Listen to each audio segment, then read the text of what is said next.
Hello student, BSc Sem 6 Microbiology. Today we will start virology.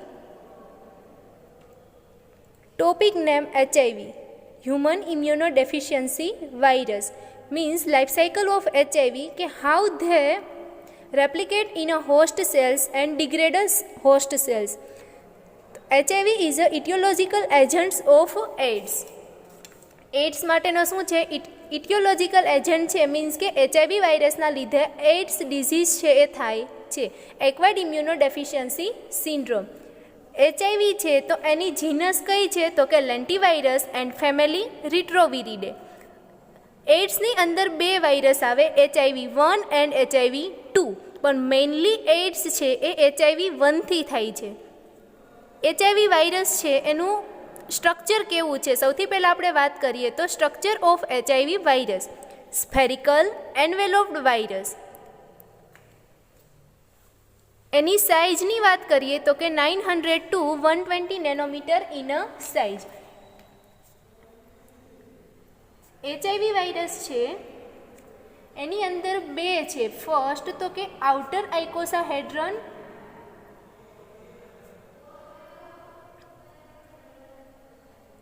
shell and next inner cone shaped core.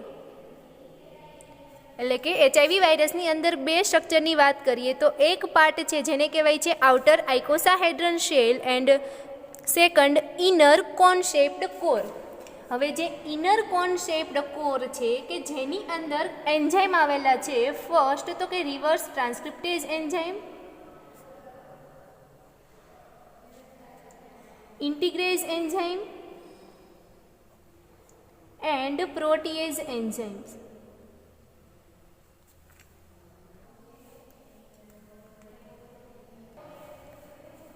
તો આ જે structure છે એ HIV વાયરસનું structure છે.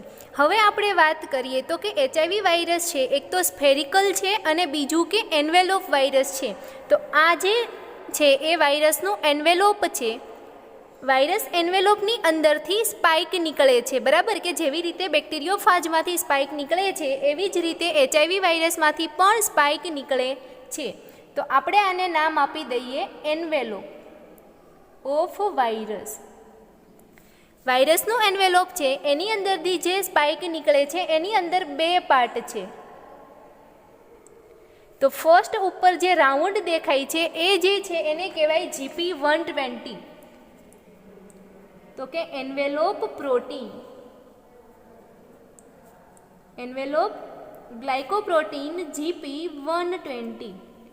હવે વાત કરીએ તો કે ગોળાકાર પાર્ટ પછીનો નીચેનો જે પાર્ટ છે જેને કહેવાય transmembrane glycoprotein. Transmembrane glycoprotein GP41. Third આપણે વાત કરીએ તો કે envelope of virus.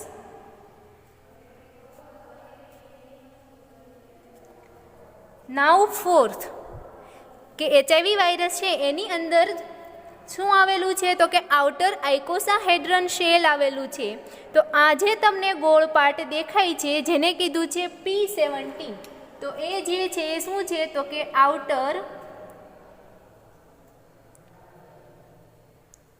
આઇકોસાહેડ્રન shell of ન્યુક્લિયોકેપ્સિડ. એટલે કે કોઈ બી વાયરસ હશે એની અંદર ન્યુક્લિયસ હશે અને એની ફરતે પ્રોટીન આવેલા હશે. તો ન્યુક્લિયસની અંદર અહીંયા જે તમને દેખાય છે જીનેટિક મટીરિયલ એ RNA છે. એની ફરતે આવેલું છે જે તમને શંકુ આકારનું દેખાય છે, કોન શેપનું, જેને કહેવાય કેપ્સોમર, એટલે કે કેપ્સિડ આવેલું છે. એ કેપ્સિડની ફરતે ગોળ એક શેલ આવેલું છે. શેલનો મિનિંગ થાય કવચ. તો એ જે કવચ છે એને શું કહી દીધું? તો કે આઉટર આઇકોસાહેડ્રન શેલ ઓફ ન્યુક્લિયોકેપ્સિડ. એટલે કે ન્યુક્લિયોકેપ્સિડની ફરતે ગોળાકાર આઇકોસાહેડ્રન સિમેટ્રીવાળું શેલ આવેલું છે. એમાં કયા પ્રોટીન છે? તો કે P17. નાઉ ફિફ્થ જે તમને અહીંયા દેખાડ્યું છે P24 પ્રોટીનનું બનેલું શું આવેલું છે? તો કે શંકુ આકારનું કેપ્સિડ આવેલું છે. કે cone shaped core of ન્યુક્લિયોકેપ્સિડ.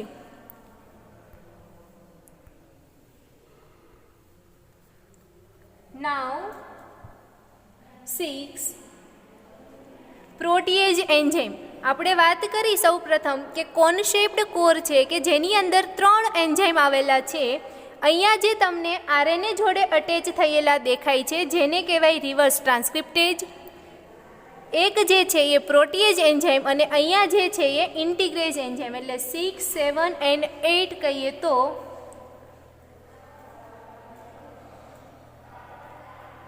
Reverse transcriptase P64,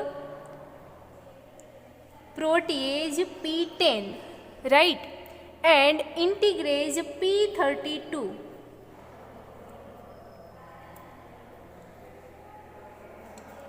Now viral single stranded RNA. આરએનએની કેટલી સ્ટ્રેન્ડ આવેલી છે તો કે એચઆઈવી વાયરસના કેપ્સિડની અંદર આરએનએ છે એની 2 સ્ટ્રેન્ડ આવેલી છે અને આખી જે રચના બને છે ન્યુક્લિયસ અને કેપ્સિડથી જેને કહેવાય છે ન્યુક્લિયોકેપ્સિડ.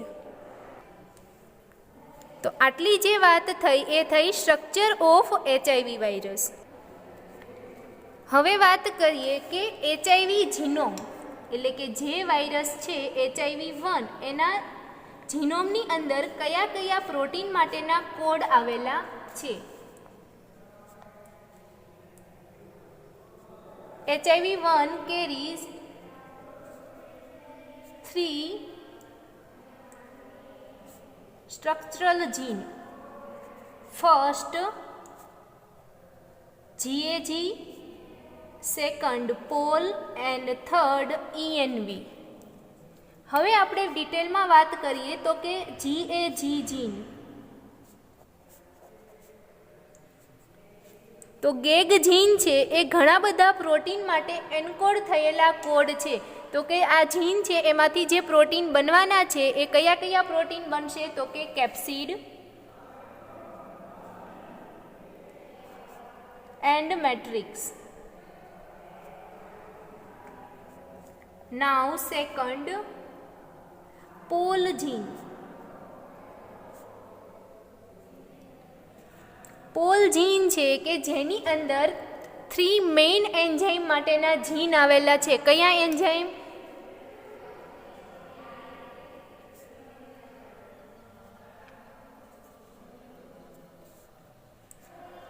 Reverse transcriptase, protease and integrase. તો કે આ જે 3 એન્ઝાઇમ માટેના જીન છે એ એન્કોડ થયેલા છે કે જે જીનમાંથી આરએનએ બની અને એમાંથી શું બનવાનું છે તો કે પ્રોટીન બનશે, રાઈટ. નાઉ થર્ડ ENV જીન. ENVનો મિનિંગ થશે એન્વેલોપ જીન. એટલે કે એન્વેલોપ બનાવશે અને એન્વેલોપ મેમ્બ્રેનની અંદર જે સરફેસ પ્રોટીન આવેલા છે જેને આપણે કહીએ છીએ GP120 એન્ડ GP41. GP120 એટલે ગ્લાયકોપ્રોટીન એન્ડ GP41નો મિનિંગ થશે ટ્રાન્સ મેમ્બ્રેન ગ્લાયકોપ્રોટીન. તો કે આ બંને જે છે પ્રોટીન એની માટેના જીન છે એ એન્કોડ થયેલા છે તો એને કીધું છે ENV જીન. આ GP120 અને GP41નું ફંક્શન શું છે?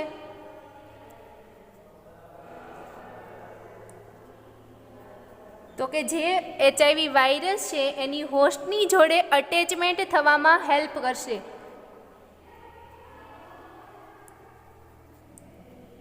તો કે viral attachment to host cell receptor. કે વાયરસ છે એ કોઈ બેક્ટેરિયા જોડે વાયરસ છે એ એના હોસ્ટ જોડે અટેચ થાય છે. અહીંયા HIV છે એ એનિમલ વાયરસ છે એટલે કે કોઈ એનિમલના સેલ જોડે અટેચ થાય છે તો એ રેન્ડમલી અટેચ થશે નહીં. વાયરસ છે એ અટેચ થશે તો ક્યાં અટેચ થવાનું છે તો કે હોસ્ટ સેલની સરફેસ ઉપર રિસેપ્ટર આવેલા હશે. સપોઝ કે આ કોઈ શું છે તો કે હોસ્ટ સેલ છે, એની ઉપર રિસેપ્ટર આવેલા છે તો એ રિસેપ્ટર જોડે વાયરસ અટેચ થાય છે. તો હોસ્ટ સેલ રિસેપ્ટર કયા કયા છે તો કે રિસેપ્ટરના એક્ઝામ્પલ લઈ લઈએ તો કે CD4, CCR5 એન્ડ CXCR4. તો આટલી જે વાત થઈ એ HIV વાયરસના જીનોમની વાત કરી, રાઈટ, કે એચઆઈવીની અંદર જે જીન આવેલું છે એની અંદર 3 જીન છે, gag gene, pol gene and ENV genes. Gag જીનનો મિનિંગ થશે કે એની અંદર જે જીન આવેલા છે એનું ટ્રાન્સક્રિપ્શન ટ્રાન્સલેશન થઈ અને કેપ્સિડ અને મેટ્રિક્સ બનશે.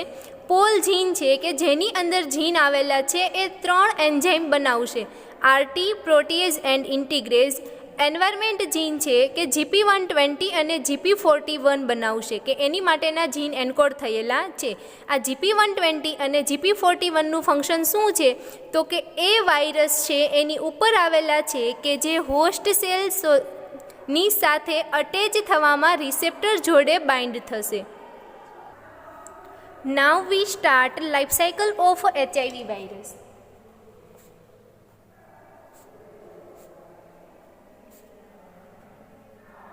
એટલે કે વાયરસ છે એનું જીન છે એ હોસ્ટ સેલની અંદર એન્ટર થાય અને પછી એ કેવી રીતે રેપ્લિકેશન કરશે. અત્યારે આ જે ફિગર છે એની અંદર આ જે છે એ એનિમલ હોસ્ટ સેલ છે અને આ જે છે એ વાયરસ છે, બરાબર. વાયરસ છે એની અંદર અહીંયા GP41 અને આ GP120 આવેલું છે. આ જે છે એન્વેલોપ પ્રોટીન એ હોસ્ટ સેલ સાથે અટેચ થશે. તો હોસ્ટ સેલની સાથે રેન્ડમલી અટેચ થતા નથી, અટેચ થવા માટે એને સ્પેસિફિક રિસેપ્ટરની જરૂર પડે. તો કે હોસ્ટ સેલની ઉપર અહીંયા જે રિસેપ્ટર આવેલું છે, અહીંયા અત્યારે મેં જે લીટો દોર્યો એનો મિનિંગ કે હોસ્ટ સેલ ઉપરનું રિસેપ્ટર છે જેનું નામ છે CD4. તો કે ફર્સ્ટ એ CD4 રિસેપ્ટર જોડે બાઇન્ડ થાય છે. આ તમારું ફર્સ્ટ સ્ટેપ થયું, બરાબર, કે GP120 bind with CD4 receptor on a host cell. હવે GP120 CD4 રિસેપ્ટર જોડે બાઇન્ડ થઈ ગયા પછી જે GP41 રિસેપ્ટર છે એ હોસ્ટ સેલ ઉપર બીજા રિસેપ્ટર આવેલા છે. તો અહીંયા જે આ રિસેપ્ટર દોરેલા છે એ હોસ્ટ સેલ ઉપરના રિસેપ્ટર છે જેનું નામ છે CXCR4 ઓર CCR5. આ બંનેમાંથી કોઈ એક રિસેપ્ટર પ્રેઝન્ટ હશે તો GP41 છે એ હોસ્ટ સેલના રિસેપ્ટર જોડે બાઇન્ડ થઈ જશે. બાઇન્ડ થઈ ગયા પછી HIV વાયરસ છે એનું ફરતેનું આ જે ન્યુક્લિયો કેપ્સિડ છે, બરાબર, એ ફ્યુઝ થશે.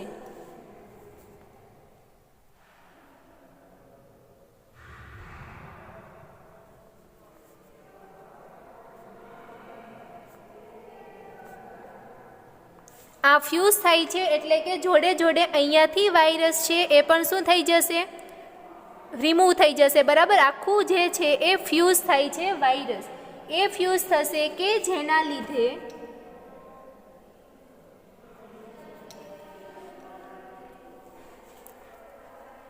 વાયરસનું આખું જે કોન શેપ્ડ ન્યુક્લિયો કેપ્સિડ છે એ એચઆઈવીની અંદર એન્ટર થાય છે.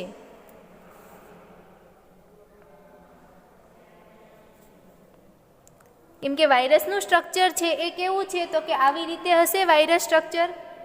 આની અંદર કોન શેપ્ડ કોર છે, એમાં 2 સિંગલ સ્ટ્રેન્ડેડ RNA સ્ટ્રેન્ડ આવેલી છે ને પછી શું છે તો કે ઉપર એન્વેલોપમાંથી સ્પાઇક નીકળે છે. તો હવે ફ્યુઝ થાય છે કે જેના લીધે આ જે કોન શેપ્ડ કોર છે એ એન્ટર થશે.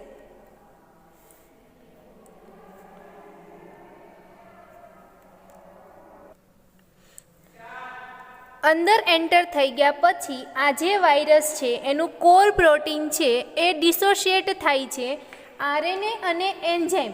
આની અંદર જે 3 એન્ઝાઇમ આવેલા હશે, બરાબર, integrase, protease and reverse transcriptase enzyme એ એન્ટર થશે.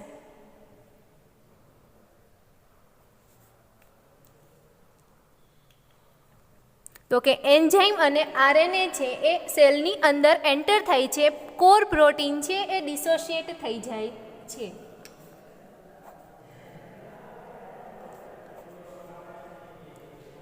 તો single stranded RNA of HIV virus.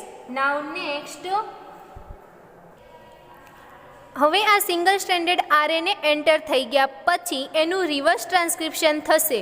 Reverse ટ્રાન્સક્રિપ્શનનો meaning થશે કે રિવર્સ ટ્રાન્સક્રિપ્ટેજ એન્ઝાઇમની મદદથી RNA છે એમાંથી શું બનશે તો કે DNA બનશે. તો કે 2 RNAની સ્ટ્રેન્ડ છે તો RNA DNA હાઇબ્રિડ બનવાના છે.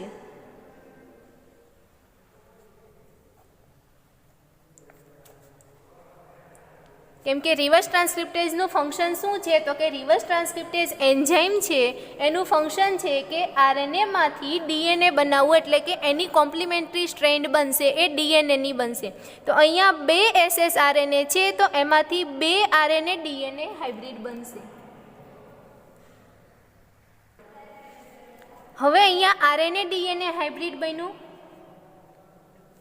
તો સપોઝ કે આ જે છે એ RNA DNA હાઇબ્રિડ છે. તો RNA DNA હાઇબ્રિડમાંથી સૌથી પહેલાં RNA છે એ ડિગ્રેડ થશે રાઇબોન્યુક્લિયેઝ H. તો કે રાઇબોન્યુક્લિયેઝ H એન્ઝાઇમ છે કે જે આ બંને સ્ટ્રેન્ડ છે એમાંથી RNA સ્ટ્રેન્ડને શું કરશે? ડિગ્રેડ કરશે, એટલે ખાલી DNA રહેશે. હવે DNA છે ત્યાર પછી DNA ડિપેન્ડન્ટ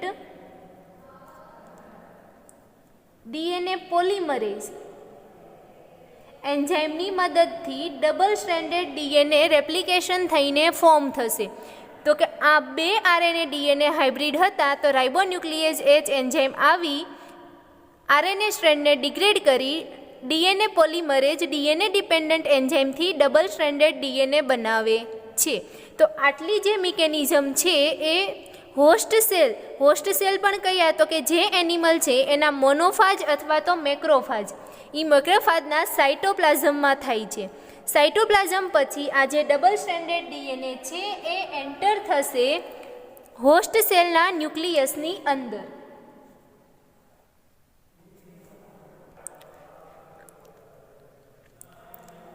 ફર્સ્ટ આપણે વાત કરીએ તો કે આ જે રિવર્સ ટ્રાન્સક્રિપ્ટેજ એન્ઝાઇમ છે એની પાસે 3 એક્ટિવિટી છે. એક તો કે RNA ડિપેન્ડન્ટ DNA પોલિમરેઝ, એટલે અહીંયા RNA છે એમાંથી RNA DNA હાઇબ્રિડ બનાવે છે. તો કે RNA dependent DNA polymerase. Second કઈ એક્ટિવિટી થઈ તો કે રાઇબોન્યુક્લિયેઝ H. અને થર્ડ જે એક્ટિવિટી છે એ છે DNA ડિપેન્ડન્ટ DNA પોલિમરેઝ.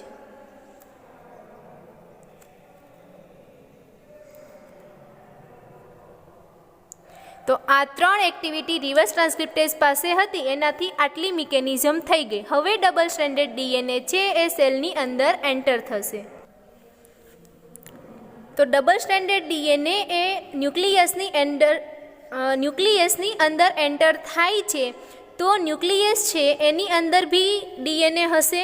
તો એ DNA છે એની જોડે આ જે ડબલ સ્ટ્રેન્ડેડ DNA વાયરસનું છે એ ઇન્ટિગ્રેટ થશે. ઇન્ટિગ્રેટ થવું એટલે કે બંને DNA છે એ મિક્સ થઈ જાય છે. તો હવે તમે ફિગરમાં જોઈ શકો છો કે આટલો જે પોર્શન છે એ આખું કયું DNA હશે? Host DNA. એમાંથી હોસ્ટ DNAની અંદર વાયરલ DNA છે એ ઇન્ટિગ્રેટ થઈ ગયું. અને આ LTR છે એના વાયરલ DNAના 5' અને 3' એન્ડ છે. તો ડબલ સ્ટ્રેન્ડેડ DNA એન્ટર થઈ અને વાયરલ ક્રોમોઝોમની અંદર ઇન્ટિગ્રેટ થાય છે. તો એના માટે કયો એન્ઝાઇમ જરૂરી છે? તો કે ઇન્ટિગ્રેજ એન્ઝાઇમ.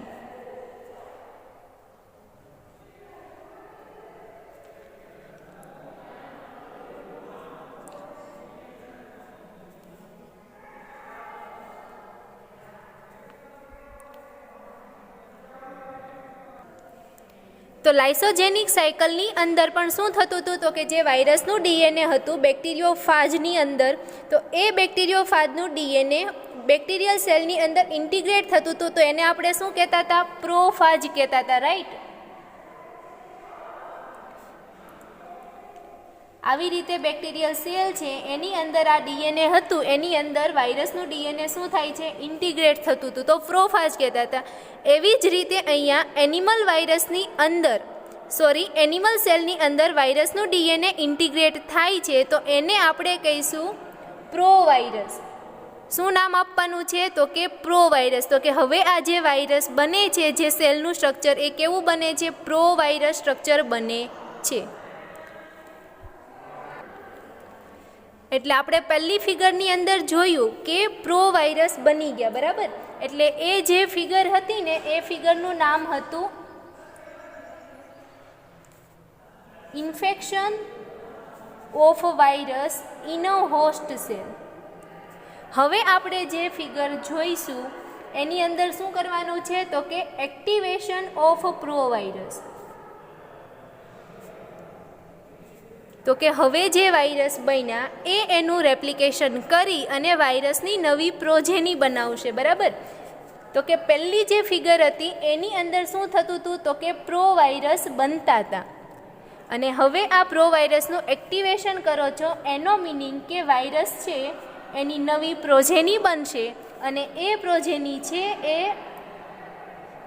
હોસ્ટ સેલને લાઇસ કરી અને બહાર શું થશે, રિલીઝ થશે. તો હવે એ ફિગર જોઈએ.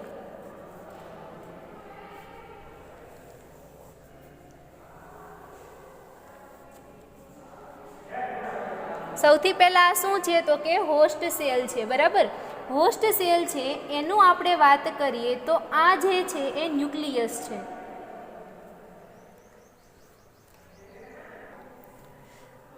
હવે એક્ટિવેશન ઓફ પ્રોવાયરસની અંદર આ જે છે એ પ્રોવાયરસનું ડીએનએ છે, તો ત્યાં ટ્રાન્સક્રિપ્શન ફેક્ટર આવશે, એટલે કે અલગ અલગ પ્રોટીન આવી અને ડીએનએ છે એમાંથી આરએનએ બનાવવાનું સ્ટાર્ટ કરશે, બરાબર છે. તો તમને ખબર છે કે રાઇબોઝોમ છે એ આગળ પાસ આઉટ થશે અને એમાંથી શું બનાવશે, તો કે ડીએનએને અકોર્ડિંગ એના કોમ્પ્લિમેન્ટરી ન્યુક્લિયોટાઇડ બનાવશે. તો આ જે ડીએનએ છે એમાંથી બનવાના છે એમઆરએનએ.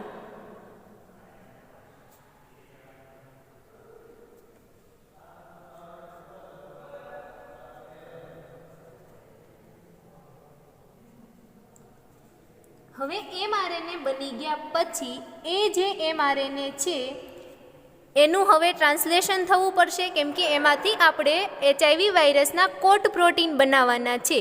તો ન્યુક્લિયસમાંથી જે એમઆરએનએ છે એ બહાર આવશે, કેમ કે પ્રોટીન ક્યાં બને છે, તો કે વિધિન સાઇટોપ્લાઝમની અંદર.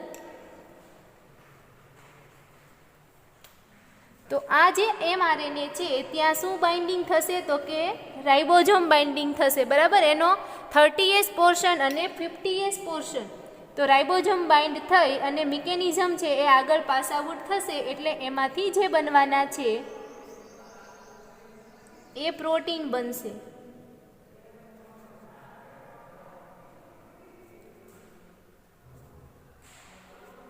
એટલે પહેલાં જે બનશે એને કહેવાય પ્રિકર્સર પ્રોટીન અને પછી એમાંથી અલગ અલગ પ્રોટીન બને છે.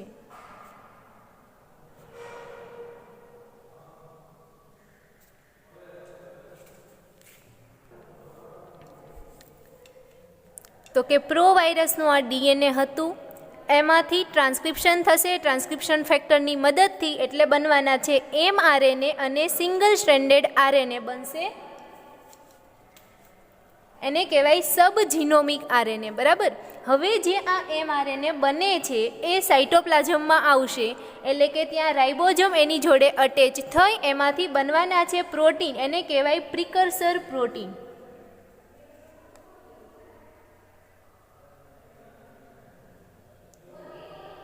એ પ્રિકર્સર પ્રોટીન બની ગયા પછી વાયરસ માટેના પ્રોટીન બનાવવા હોય તો આ જે પ્રોટીન છે એને ક્લીવ કરવા પડે. તો એને ક્લીવ કરવા માટેનો જે એન્ઝાઇમ યુઝ થશે એ જે એન્ઝાઇમ છે એ છે વાયરલ પ્રોટીએઝ. અને વાયરલ પ્રોટીએઝ એન્ઝાઇમની મદદથી પ્રોટીન બને છે જેને કહેવાય વાયરલ પ્રોટીન. હવે અહીંયા જે સબજીનોમિક આરએનએ બને છે એ સબજીનોમિક આરએનએ છે એ સાઇટોપ્લાઝમની અંદર આવશે. આ જે સબજીનોમિક આરએનએ છે કયા બન્યા તો કે એચઆઈવી વાયરસની અંદર જે બે સિંગલ સ્ટ્રેન્ડેડ આરએનએ છે એ સિંગલ સ્ટ્રેન્ડેડ આરએનએ બને છે. તો હવે એમાંથી પ્રોટીન બનતા નથી. હવે શું થશે તો કે આ જે સબજીનોમિક આરએનએ છે એ અને આ જે વાયરસના પ્રોટીન છે એ શું બનાવશે તો કે એનું એન્વેલોપ બનાવશે.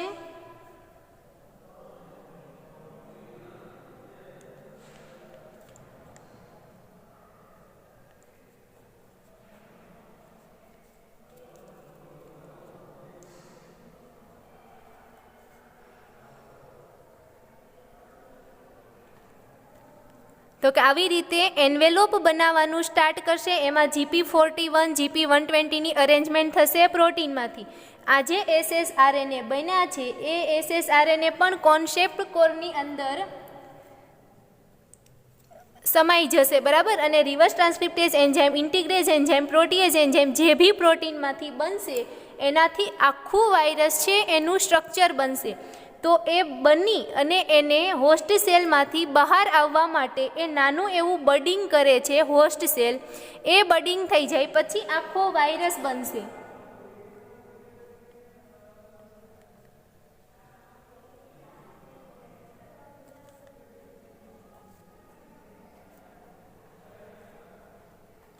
અને છેલ્લે આવું આખું બડિંગ ફોર્મ થઈ અને એ જે વાયરસ છે એ છૂટો પડે છે.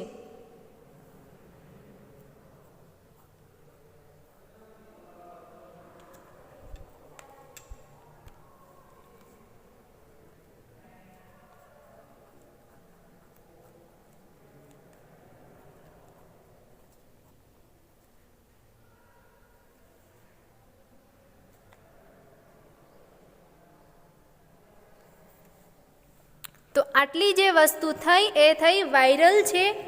એચઆઈવી વાયરસ એ સેલની અંદર કેવી રીતે ઇન્ફેક્શન કરી અને કેવી રીતે એમાંથી આખું વાયરસ બની અને સેલમાંથી રિલીઝ થાય છે.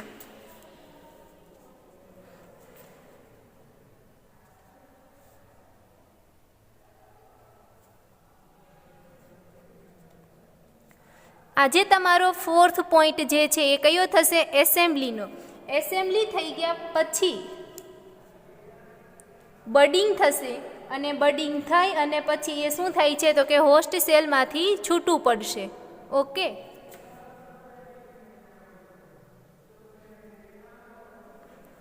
હવે આને સમરી ફોર્મમાં જોઈએ તો કે જે પ્રો વાયરસ બન્યા હતા એમાંથી શું બનવાનું છે? ડીએનએમાંથી આરએનએ બનશે. એ બનવાના છે બે પ્રકારના આરએનએ. mRNA બનશે અને સિંગલ સ્ટ્રેન્ડેડ આરએનએ બનશે. જે સિંગલ સ્ટ્રેન્ડેડ આરએનએ બને છે એ પણ સેલમાંથી બહાર આવે છે સાઇટોપ્લાઝમમાં, એટલે કે ન્યુક્લિયસમાંથી સાઇટોપ્લાઝમમાં આવશે. જે mRNA બને છે એ હોસ્ટ સેલના ન્યુક્લિયસમાંથી સાઇટોપ્લાઝમમાં આવશે. mRNA આવી ગયા પછી રાઇબોઝોમ મશીનરીથી એમાં પ્રોટીન બનવાના છે. તો એ પ્રોટીનને કહેવાય પ્રિકર્સર પ્રોટીન.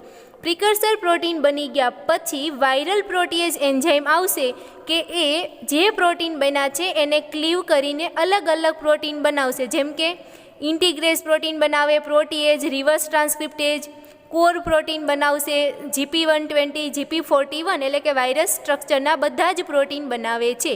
જે SSRNA ન્યુક્લિયસમાંથી બહાર આવેલા છે એ જે છે એ નાનું એવું બડિંગ ફોર્મ થાય છે ત્યારે પ્રોટીન અને SSRNA છે એ વ્યવસ્થિત રીતે અરેન્જમેન્ટ થાય છે. તો આને કહેવાશે એસેમ્બલી. અને એસેમ્બલી થાય, બડિંગ ફોર્મ થઈ અને જે વાયરસ છે એ હોસ્ટ સેલમાંથી રિલીઝ થઈ જાય છે. આમ આવી રીતે જેમાં બેક્ટેરિયોફાજની અંદર બધા જ વાયરસ એક સાથે બની અને સેલ બસ્ટ થતો હતો, અહીંયા એવું નથી થતું. અહીંયા જે વાયરસ છે એ બડિંગ ફોર્મમાં 1 by 1 રિપીટેડ એનું રિલીઝ થાય છે અને પછી હોસ્ટ સેલ છે એ ડેડ થશે. તો આટલી જે વાત થઈ એ હતી HIV structures, HIV genome and life cycle of HIV. Okay, thank you.